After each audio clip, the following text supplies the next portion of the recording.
one friend of mine has requested a little bit of a snack.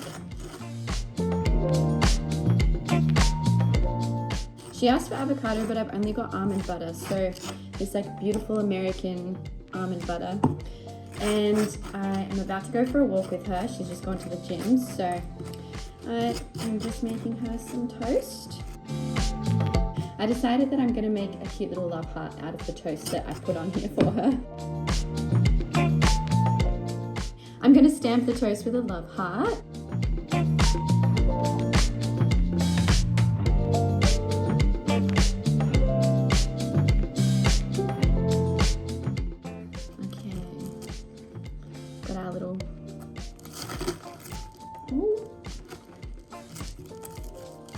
Okay. Very cute. We're gonna put this in a cute little takeaway. All right, let's go.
Time for the sparkles to come back.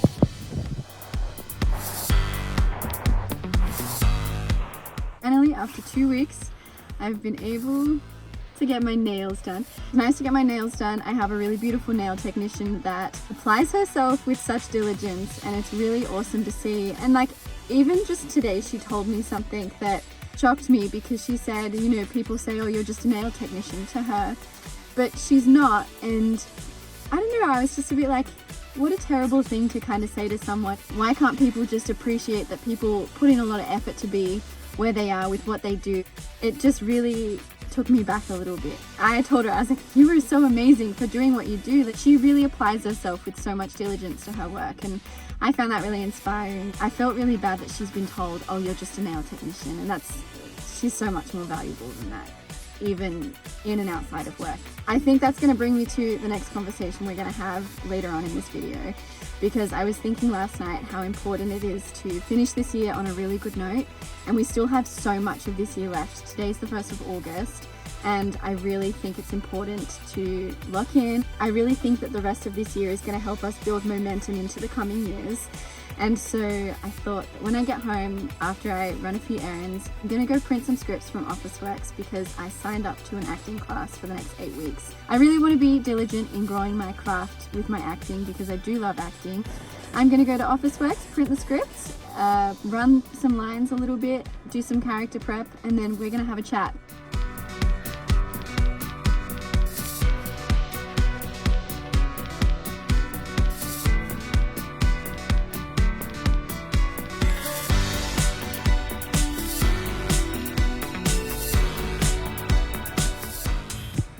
This is a cacao protein smoothie, and in the base of it, it has bananas, oats, a little bit of protein powder, cacao, and peanut butter. It's topped with soy protein crisp, cacao nibs, and coconut. I made this yesterday, and then I've recreated it today for lunch, and I am very excited.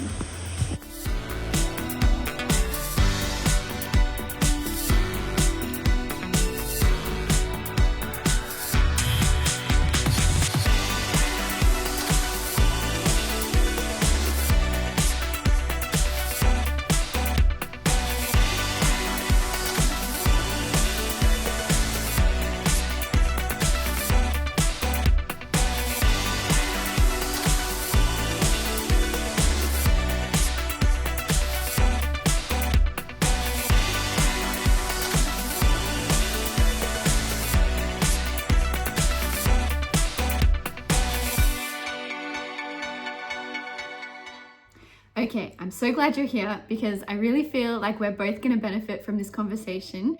When I speak to all my friends and all my family, it is collectively a year that's gone very quickly. There are some people that it's dragged out for, and some people it's just another year. But ultimately, this year has gone so quickly. I do not know where the time has gone. Personally, this year has flown for me. I cannot believe, in reflection, some of the really cool adventures I've been able to get up to, but also it feels like this year has dragged a little bit because in my industry we were under the impression that we would be quite busy this year, because in recent years it peaked and then it plateaued again, and it really plateaued. And I was fortunate to have a little bit of work earlier this year, and I'm really, really grateful for that. We all thought we were going to be a lot busier than what we are right now, which is why I kind of have been reflecting a lot on how to still make this year a really great year, but also how can we keep pressing into what we want to do with our lives and what we want to do with our dreams. As the work that I had earlier this year has tapered off, I have found myself in a little bit of a valley of what do I do from here, and how can I be proactive in this season to keep building towards my dreams, building towards the life that I want to live.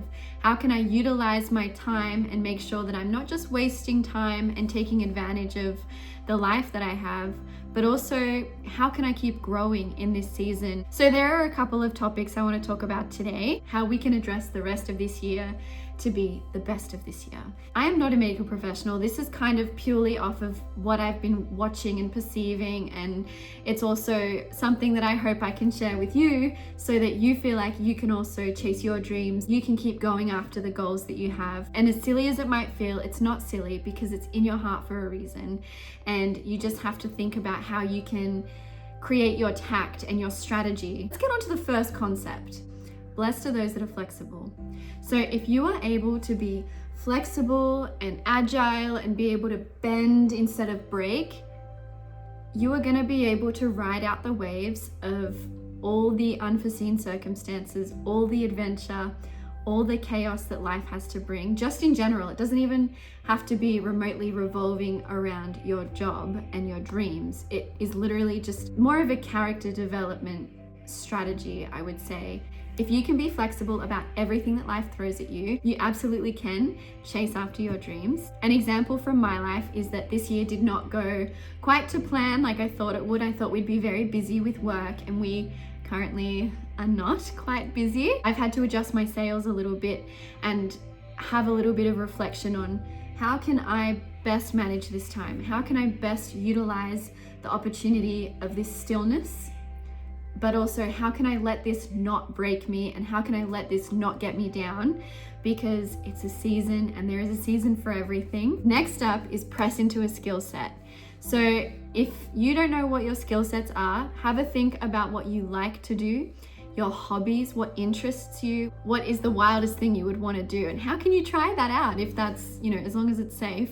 How can you try it out? Ultimately though, press into your skill set. So go to a class, collaborate with your peers, try and figure out how you can grow your skill even in your own time, because when you're practicing your independence in your skill set, that is when you'll be able to grow in your confidence, and you're feeding your foundation there in practicing it independently. I know there's so many areas that I need to practice my independence in as well, which is why we're having this conversation, because I feel like we all need to have a good hard look at how we can really grab the reins and run with the rest of this year. So another thing you could be doing for the rest of this year is grow in your knowledge. Obviously it'd be in your skill sets, but also if there's like areas you're lacking, how can you grow in them? Is it listening to an audiobook? Is it learning a new recipe? What things can you be doing to really grow your knowledge? For me, I need to grow my knowledge in finance. So I've been listening to the Rich Dad Poor Dad audiobook, and I'm just about to start listening to The Richest Man in Babylon. So far, we have blessed are those that are flexible, press into your skill set, grow in your knowledge. These all tie into the next philosophy I've come across, which I really love. And it's prepare versus planning, or prepare over planning. Because when you are prepared, no matter what happens with your plans, you still have the foundation of your ability you can rely on in any circumstance. Whether it's here, in the future, in an opportunity that might spring up out of the blue, you still have your skill set and your foundation. Whereas when you plan, quite often plans fall through. So if you just sit there and throw out on a whim that this is what you want to do and you don't do anything about it, you are not going to be able to fully deliver in your plan because you haven't prepared. You haven't taken the time to strategize and create your own tact. So it's very important that you prepare versus plan. I was introduced to this concept by a friend at the end of last year. It has been absolutely mind-blowing and encouraging for me to make sure that I'm constantly preparing. Though I have plans that might fall through, I'm still going to be prepared for maybe things that spring up out of the blue, still be prepared for the dreams that I have. Hopefully it means that I'm reliable to work with because I'm prepared, I have a foundation. So it's really just kind of those few things that I've been thinking about. But most importantly, and I cannot stress this enough, is protect your peace. We are in a world that is absolutely chaotic. And not only is it chaotic out in the real world, but we are also dealing with social media and all these different platforms that have this, that have that, too much access, and oversaturation of misguided information. There's so many things out there that you have to be so careful what you consume because you need to protect your peace. And as you are trying to stay focused, if you lose your peace, you're going to become a little bit scrambled. You're going to get overwhelmed. You're going to get very, very anxious.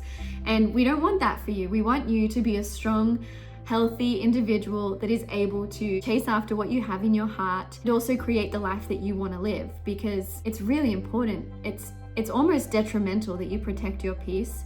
Protecting our peace is going to keep us in our own lane. It's going to stop us from comparing ourselves, because I know I'm terrible at comparing myself to other people. I really need to work on that. But you protect your peace. You want to stay in your lane. Ultimately, you don't want to lose your peace or your focus, because when you're on a journey, you're in it for the long haul. You're not in it for an instant gratification, you're in it for the long haul. And when you're in something for the long haul, it requires endurance. So you really need to make sure you protect your peace so you can endure the journey that you're heading on. And then I guess ultimately the last little bit I would want to share that is very important is that you cheer other people on. So when you come across people that are doing things that are really cool for them, healthy for them, maybe they're in the same field as you, maybe they're not in the same field as you, it's so important to cheer other people on and like back them and keep reminding them that there is a reason they're chasing their dreams. There is a goal that they have in their mind that absolutely should be pursued. I definitely feel like you're not too far gone for a dream. When you're cheering someone on and you're encouraging them and spurring them on to keep going, it's actually contagious. When you share with someone that they can do something, it's not doing you any harm, it's not doing them any harm. It's really such a special gift to be able to cheer someone on. And for me being 28 and unmarried, I don't mind when people post engagements. I don't mind when people post that they're having children, or they're posting their wedding albums, or they're posting their success in their career. I'm excited for them because that's a special opportunity that is happening for them that they might not have thought that they'd ever get to experience. Or maybe they've fought really hard for an opportunity, or they fought really hard for a relationship and it's worked out really beautifully. So it absolutely is important to cheer other people on. So I would love to know in the comments below what you are thinking of doing for the rest of this year. What's your strategy? What's your tact? If you don't want to tell me, that's okay too. You might not want to jinx it. But I would love to hear in the comments below how you're going to utilize the rest of this year to make it the best of this year. Stay kind and stay diligent.